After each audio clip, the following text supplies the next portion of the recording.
5710 World Polio Day celebration. Blanche Parks, District Governor, District 5710. I'd like to thank you all for coming. Can we all say the Pledge of Allegiance? I pledge allegiance to the flag of the United States of America and to the republic for which it stands, one nation under God, indivisible, with liberty and justice for all. I would like to call upon Kathleen Marker, Rotarian and YWCA of Topeka, CEO, to provide us with the invocation. Good afternoon. Blanche asked me to say a few words about why I was willing to do this and why this is important to me. So my mother was a Holocaust survivor, and she was a war bride, married to an American Marine. And my father, after his military service, was a firefighter in Kansas City. And shortly after they got settled in Kansas City, both of my parents contracted polio. And so my father had a very mild case of the virus and didn't have any sustaining things that he had to carry with him. But however, my mother was in an iron lung shortly after I was born. And when I was 5 months old, she was released from the hospital. Thankfully, we had family that was there to support my parents, but it was something that my mother lived with for her entire life. So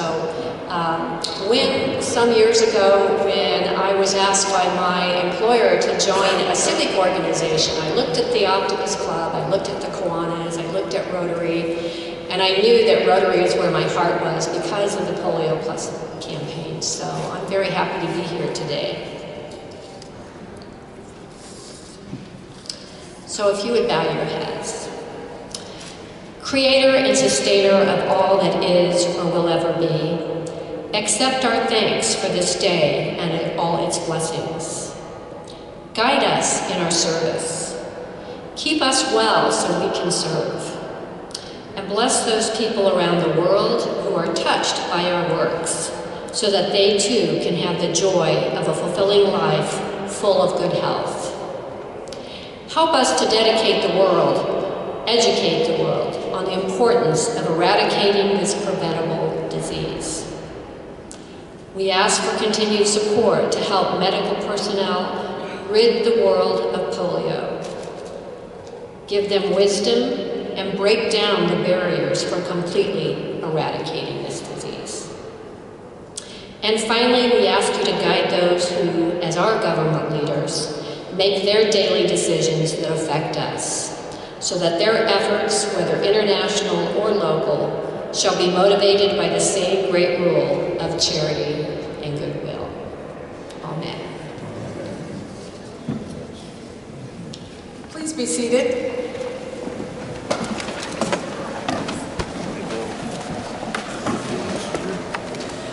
To everyone, thank you for helping us celebrate this Rotary World Polio Day with our Kansas District 5710. Rotarians worldwide will be celebrating World Polio Day and by the way, this event is being live streamed, and this entire day will be packed with World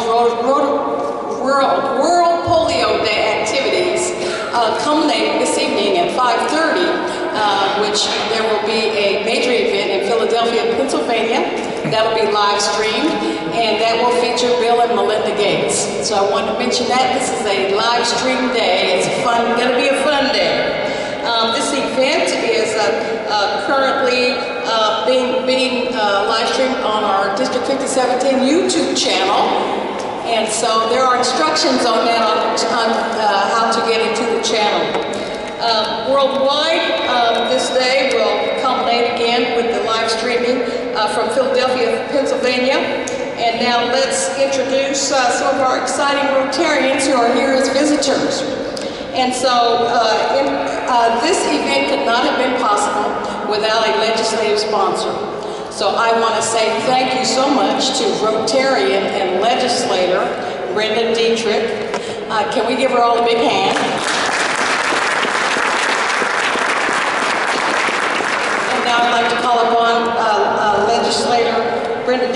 to provide us with introductions of any of our Shawnee County delegation. Thank you very much, Blanche. I've been a Rotarian for many, many years. I'm a member of the Topeka South Rotary Club, and we have some officials here from that club that will be introduced later. But it's my pleasure to introduce to you two individuals who are part of our Shawnee County delegation, and I'm sure many of you know quite well. We have Senator Vicki Schmidt with us today. And my colleague in the House, Representative Fred Patton.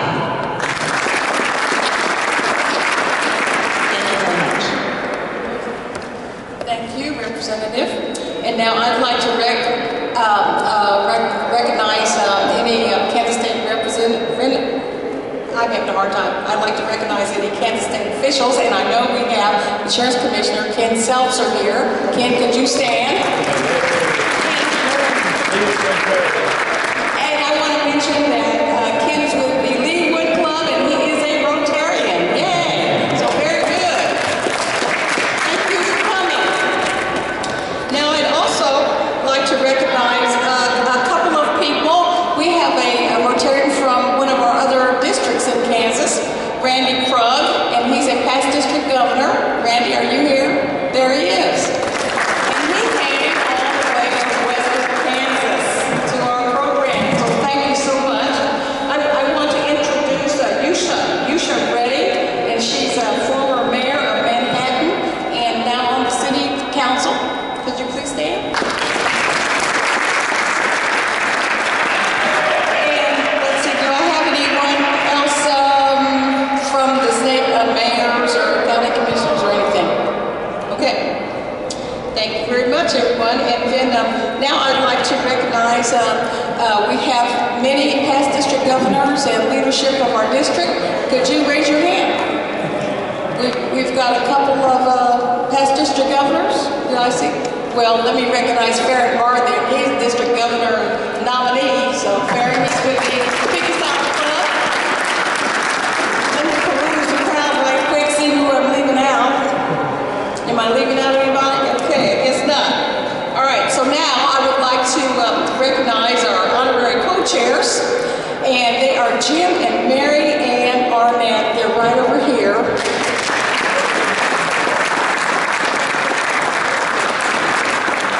And Jim is with the Leewood Club, and he is just the best person to work with. In fact, I said, hey, Jim, I have a great idea. I don't know if this is going to work or not, but what do you think? And he said, hey, it's a good idea. Let's do it. So anyway, I appreciate his support, and he's just a great person to work with. So thank you so much, Jim. And Mary Ann, too. Mary Ann, thank you for your support. Okay, so we've got most of the guests introduced. Now, let's see, we've got people from the other districts, and have I missed anybody? I don't want to leave anybody out. Okay. So at this time, I would like to introduce to you Jim Arnett, and he is our District 5710 Polio Chairperson and Ambassador. And I'm pleased to introduce our honorary co-chairs of the Kansas Rotary World Polio Day celebration, and Jim and Mary Ann Arnett, who I just mentioned. Mary Ann is a polio survivor, an active member of several post-polio survivor support groups, and she's an advocate for disability and accessibility issues. Jim is the Leewood Rotary Club's token rocket scientist. I didn't know he was a rocket scientist. Having retired from the California Institute of Technologies, Jet Propulsion Lab after 35 years designing, testing, and launching spacecraft for NASA. You know that saying, do you have to be a rocket scientist to know this? You know, I'm thinking about that saying. And so that means that Jim knows everything. He knows everything. That's what that means. So together, Jim and Mary Ann became involved in Rotary International's 30th anniversary celebration of Polio Plus in 2015. Jim then joined Leewood Rotary to help promote Polio Plus. He currently serves as Rotary District 5710's Polio Ambassador, and last year had the 45 Rotary clubs of the district to a record Polio Plus match donations approaching $500,000. Jim's here today to bring us up to date about polio, then, now, and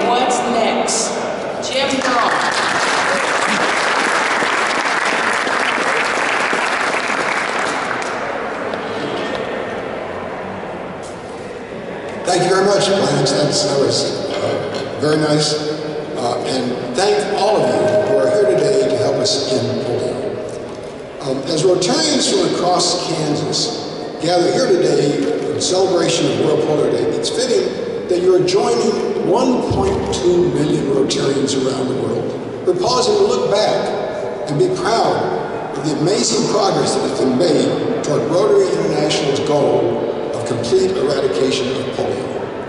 When Dr. Albert Sabin was the keynote speaker at the Rotary International Convention in Kansas City in 1985, Polio Plus had been thinking a lot about vaccinations. They'd already been successful in the Philippines and talked about some.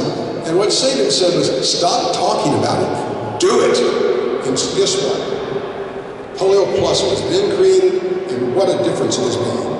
Then in conjunction with the World Health Organization, UNICEF, the Center for Disease Control, and the Bill and Melinda Gates Foundation, the Global Polio Eradication Initiative was created in 1988. Since then, 2.5 billion children have been vaccinated in 211 countries. Amazing accomplishment. This 30-year-long effort to deliver polio vaccine to every child has reduced the number of cases annually from 350,000 a year. Think about that. That's equivalent to a child having polio every 2 minutes. Well, now there are only 20 cases so far this year in 3 countries that are not yet certified as polio-free. That's Afghanistan, Pakistan, and Nigeria. Unfortunately, the news last week of an additional case in Afghanistan certainly made it clear that we must remain committed to the goal of polio eradication. In order to ensure that polio is eliminated in those last 3 countries, and it never returns globally to any other country, the continued support of Polio Plus is needed to help train volunteers, monitor the environmental detection of the wild polio virus out in the environment, and to vaccinate every child in every country in the world for at least 3 years after the last wild case is detected. Now, there's a bunch of compelling reasons why we have to achieve this goal. And I'm going to give you the top 5 reasons that I can think of that I've talked to other Polio Plus advocates about.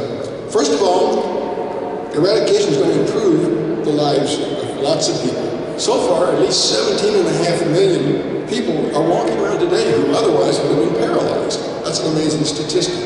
Secondly, it's an investment in the future. Without eradication, in 10 years, it's possible as many as 200,000 children could be getting polio again. A polio-free world is therefore a much safer world for children. Third thing I'd like to mention, it will actually improve child health all around the world. Surveillance networks that have been built up in vaccination campaigns to eradicate polio will enable efficient and timely monitoring and addressing other children's health issues. Eventually, the polio protection infrastructure is transitioned to routine immunization efforts for other children's diseases like measles and things like that. The fourth thing would be to save some money. A polio-free world will actually save the global total economy somewhere around 40 to 50 billion years over the next 20 years.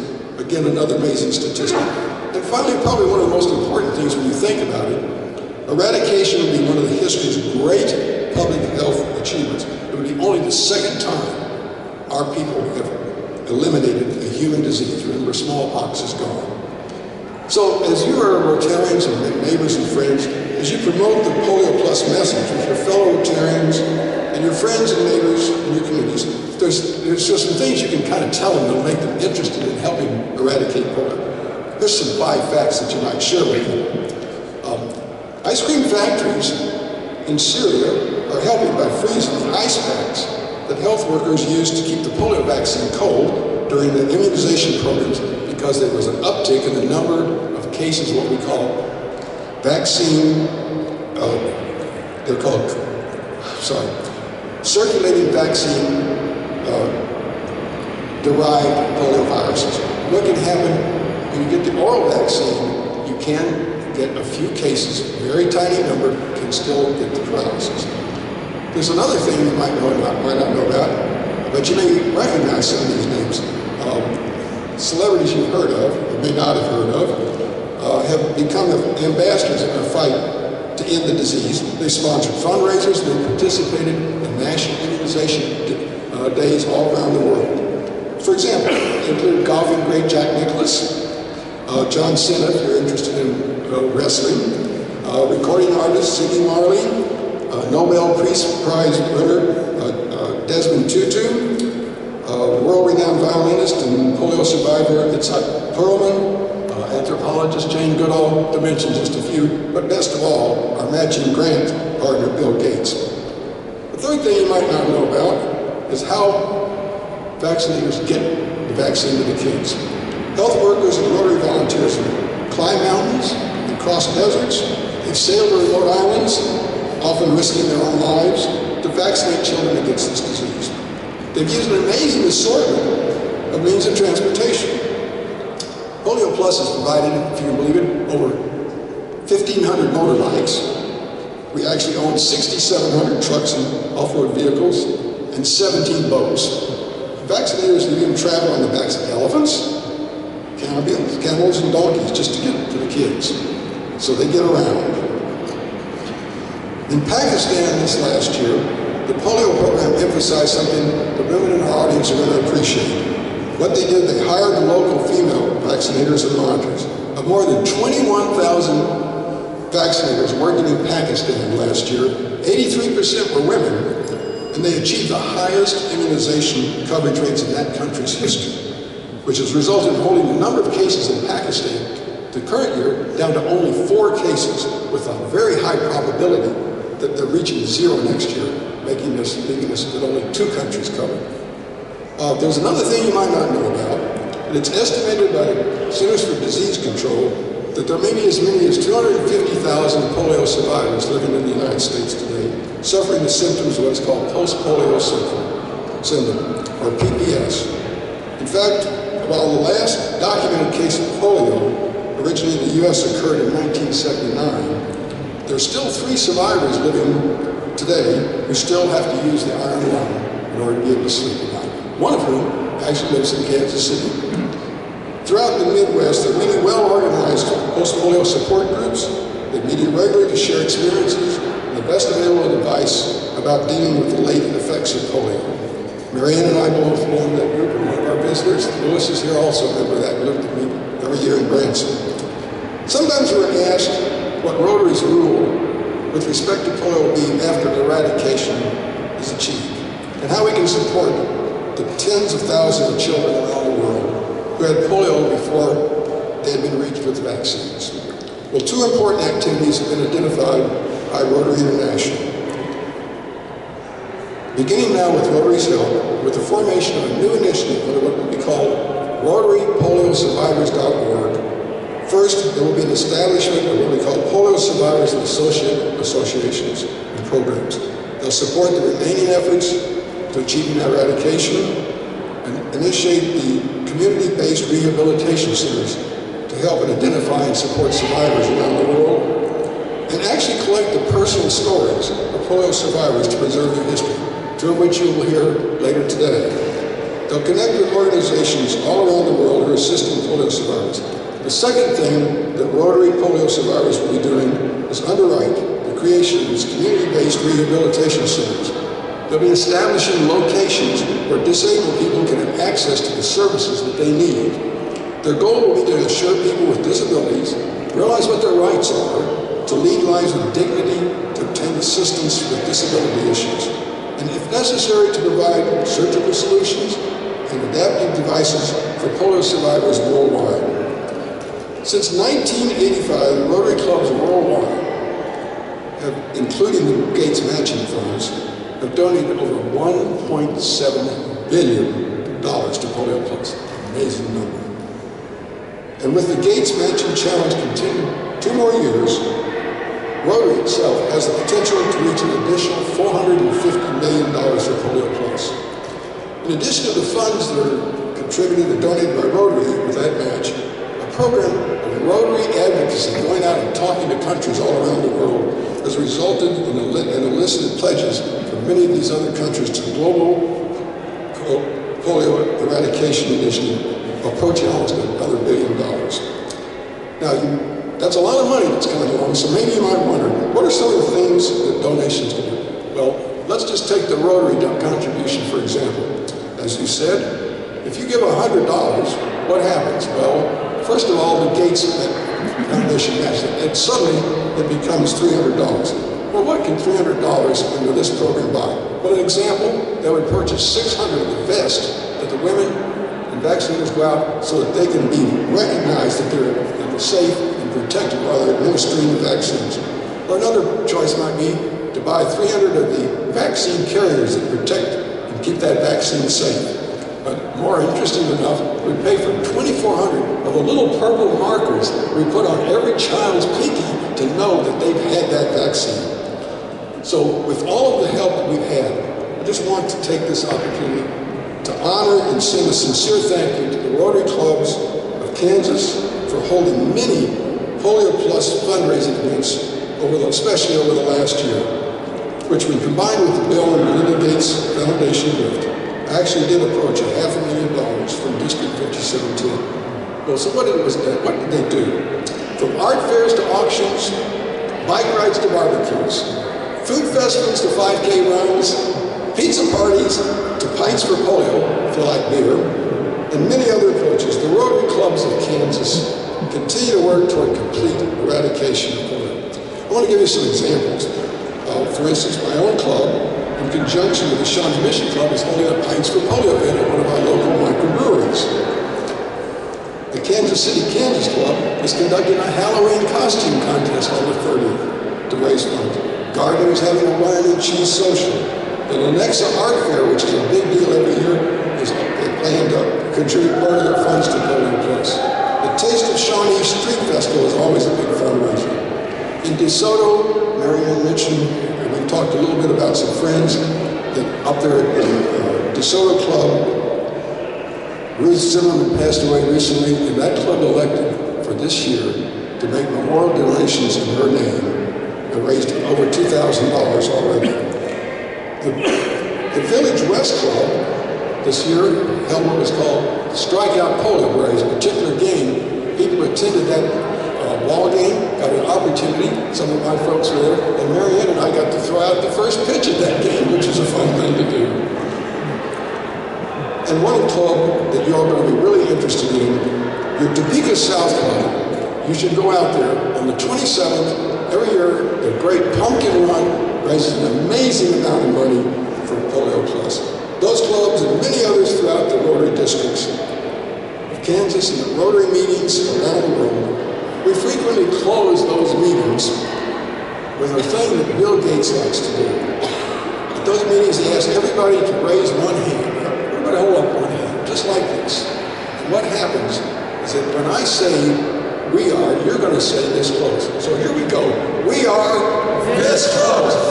You can do it better than that. We are this close. Thank you very much.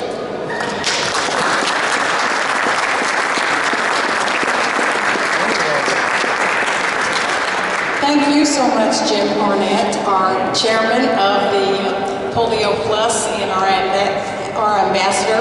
We have a proclamation to celebrate our day, and this proclamation is by the governor, state of Kansas, whereas Rotary International started on October 24th, 1984, and so we have this World Polio Day proclamation signed by Governor Jeff Collier, and I would like to present this proclamation to Jim and Marianne Arnett.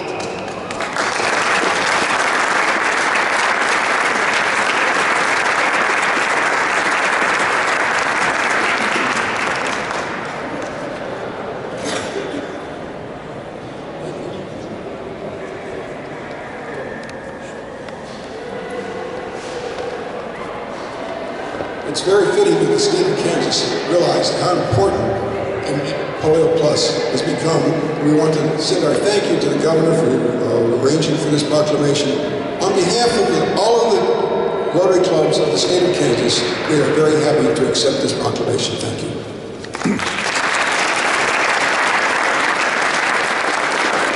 Thank you very much, Jim.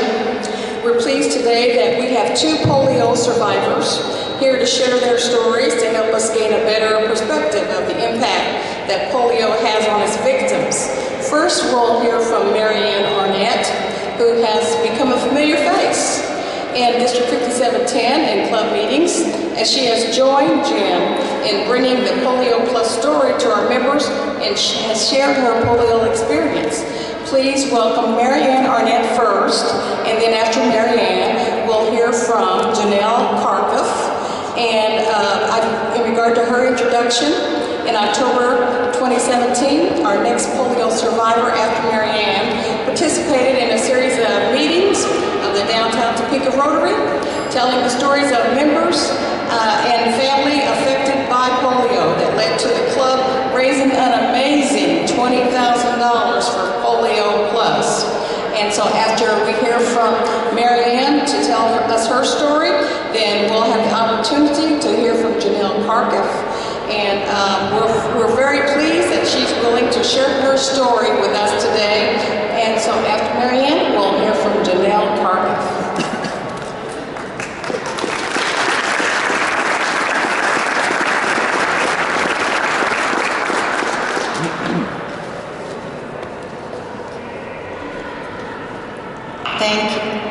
Thank you very much.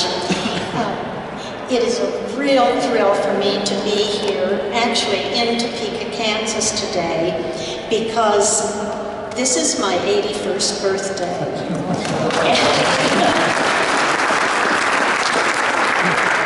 And Kansas has always been very special to me because while I was a youngster, I was in the Ozarks most of the time, near Osceola, Missouri, but we moved to Kansas City during the war, and I was in school in Kansas City, first, second, and third grade, and then in July 1946, I woke up one morning, just like you're seeing now on television with this thing, the polio look-alike, where the children are getting out of bed, and I just collapsed to the floor with no strength.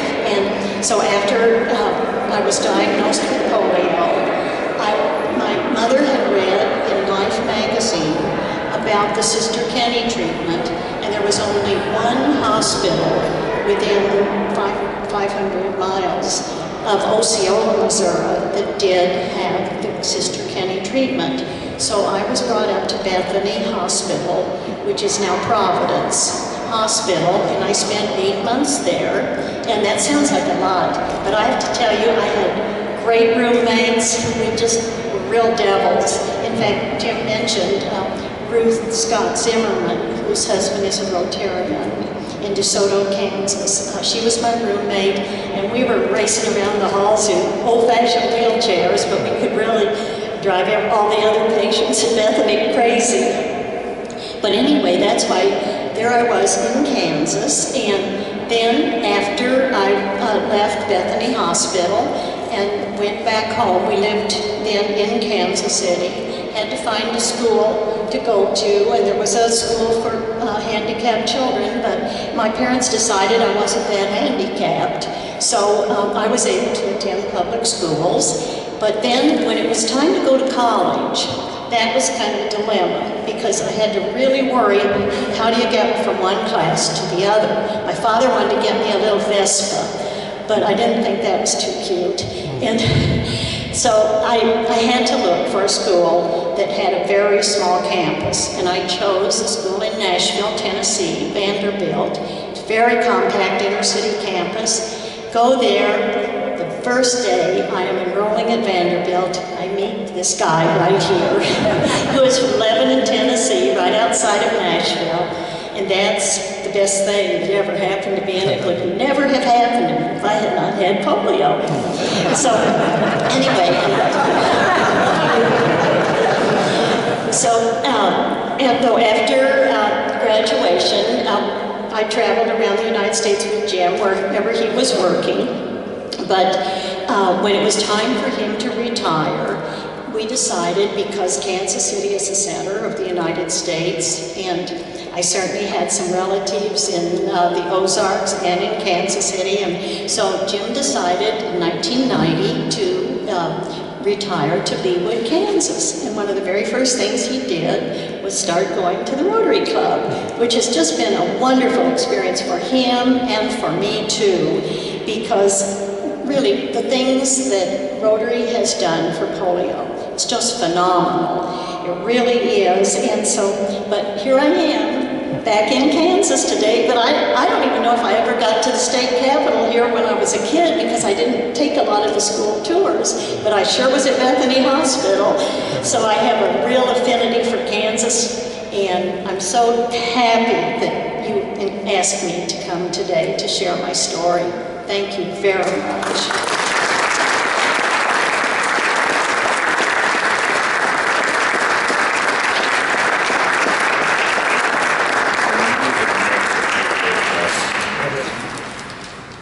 Thank you, Mary Ann. Janelle Karkoff, it's your turn.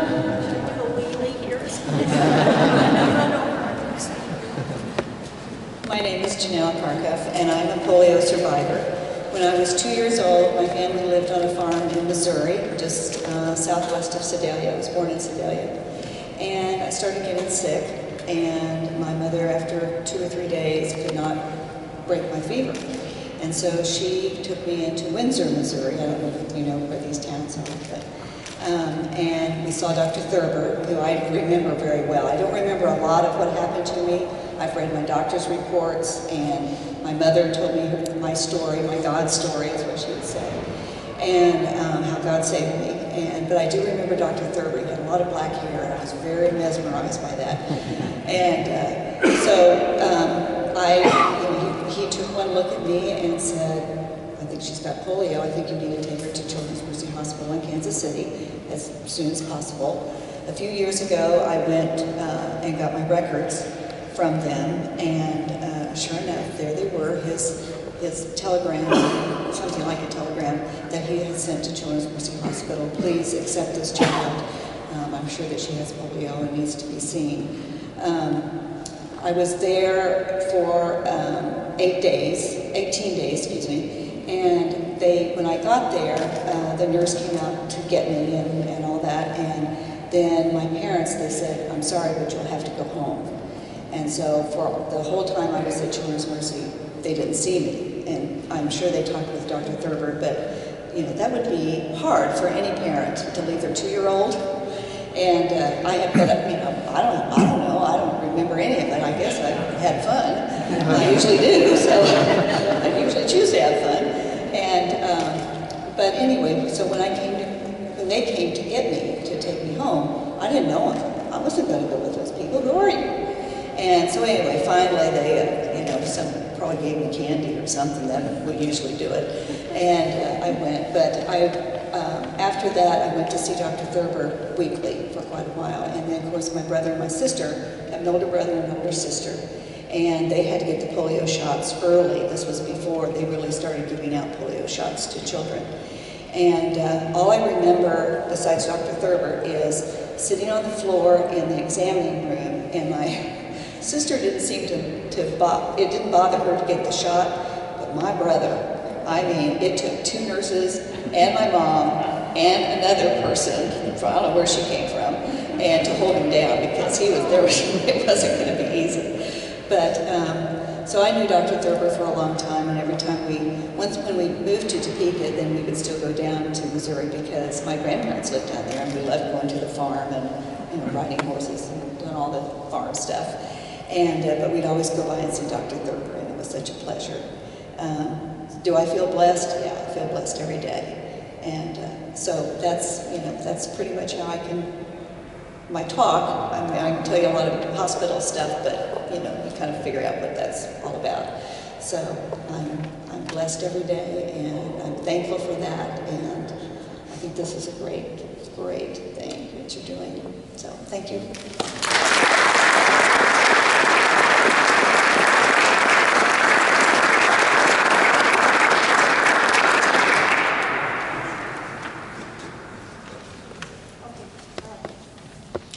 so much, Marianne and Janelle, for your stories. We really do appreciate hearing them.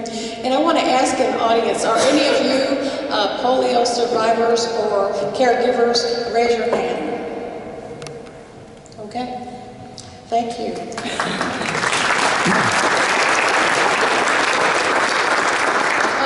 Jim and Marianne wanted me to introduce their daughter, Mary Beth.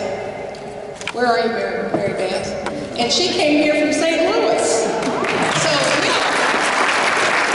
Thank you, Mary Beth. Then Jim also wanted me to mention, please pick up, there are some posters and materials over on the table over there. Please pick up that information. And he said, wear your In Polio Now buttons. So we shall be sure to do that, Jim. And so at this time, we will be blessed with a song. And the song is You'll Never Walk Alone. And our songstress is Lara Brooks. She's with the Warrisburg University Music Department, and she's a lecturer. And so, Lara, could you please provide us with the song? Thank you.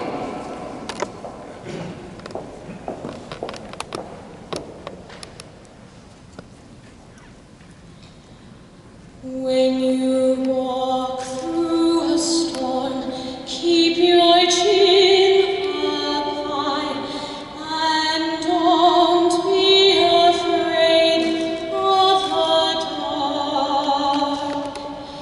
At the end of a storm is a golden sky, and the sweet silver song of the lark.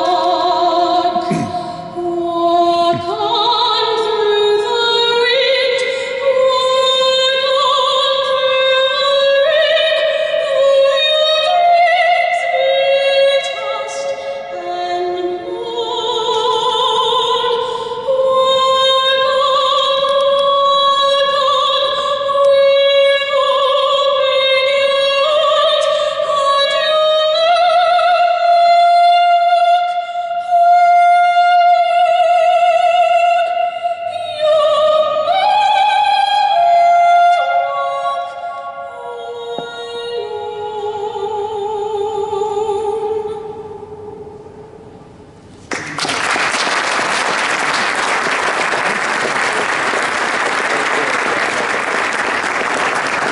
Thank you, Lara, for that beautiful song. And now we're at the closing. And first of all, a couple quick things. I want to thank everyone for taking the time to be here today. Some of you came from out of town, and we really do appreciate it. And so if you have been a past president, I think I forgot to, if you're a current president or a past president of the Rotary, could you raise your hand? Okay. Oh, my goodness. Well, thank you really very much for coming, taking the time to be here today. You know, this program would not have been possible without volunteers. And so, I would like to recognize a few people, and if you could stand, that'd be good. First of all, our legislative sponsor, Representative Brenda Dietrich. We could not have done this without a sponsor, so thank you very much. Eugene Williams, Public Image Chair. Vernon Turner, he's our Chief of Technology, and he's live streaming, and he just does all kinds of things. Mandy Sheldon, Mandy's our Executive Assistant. She did the program. Linda Ireland, she's just jack of all trades, just helps everybody. Where you at? Anita Walgas is the VIP coordinator in charge. Thank you, Anita. Ann Palmer is our photographer. She takes the best pictures. Stan Martindale. Stan is just here to do whatever needs to be done.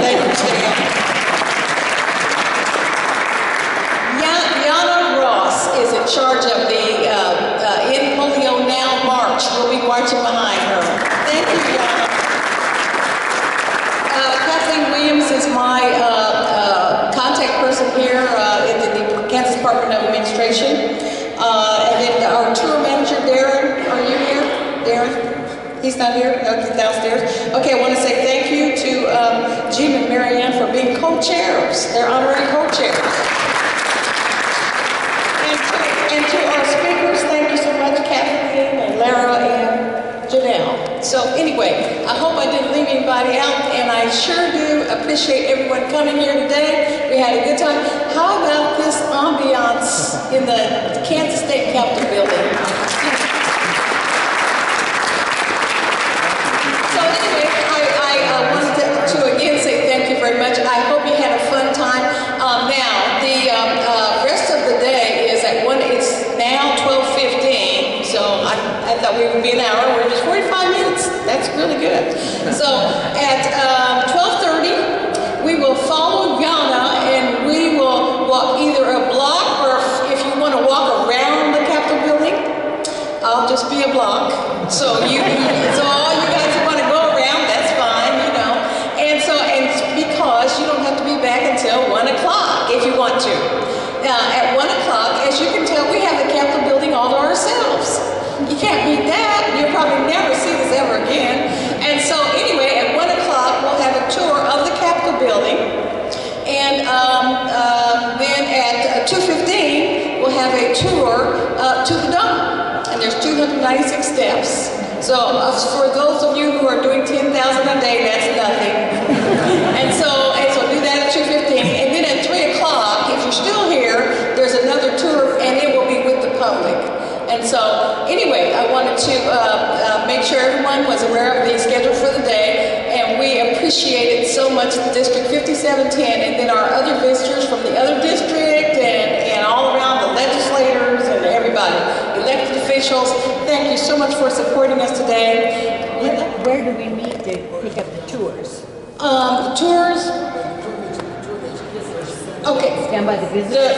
The tours are at the visitor's desk downstairs, and everybody, I would take advantage of it if I were you, because it's just us. We have the whole place to ourselves, and so it will be so much fun to go on a tour with our fellow Rotarians.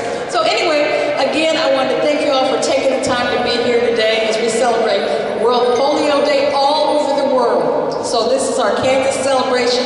So thank you again. See you next year or next time, or see you on the tour or on the walk.